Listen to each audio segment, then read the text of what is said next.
আরব এবং ইসরায়েলের যুদ্ধ শুরু হলো। এবং সেই যুদ্ধের সময় পুরো আরবরা যখন ইসরায়েলের চারদিক থেকে যখন ঘিরিয়ে ফেললেন, তখনকার America, United state of America ইসরায়েলের সামনে ঢাল হয়ে দাঁড়ালো এবং সেই যুদ্ধে ইসরায়েল জিতে গেল এবং আরবরা পিছু হটতে বাধ্য হলো।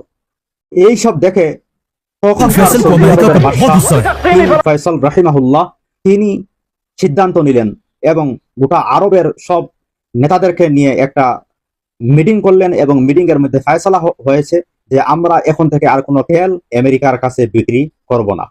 কারণ আমেরিকার প্রায় 80% তেল আরব দেশ থেকে কিন্তু সে কিনত।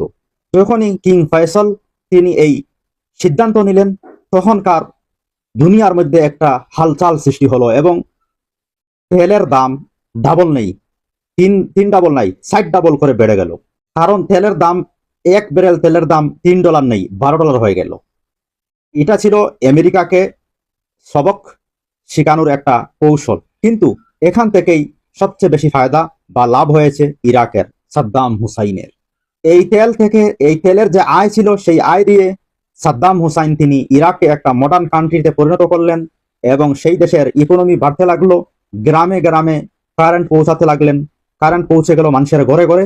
ফ্রি হসপিটাল, ফ্রি স্কুল বানাইতে লাগলেন এবং পৃথিবীর বিভিন্ন দেশ থেকে মানুষেরা কাজ করার জন্য, আজকে যেমন গালফের ওমান, দুবাই, সৌদি, কুয়েত, কাতার যেসব দেশে মানুষেরা কাজ করতে যাচ্ছে, এশিয়া বিভিন্ন দেশ থেকে পৃথিবীর, তখন ইরাকে মানুষ যাওয়া শুরু করলো। কারণ ইরাকের যেই দিনার সেটা আপনার $3, আমেরিকার যে $3 সপরিমাণ হয়ে গিয়েছে।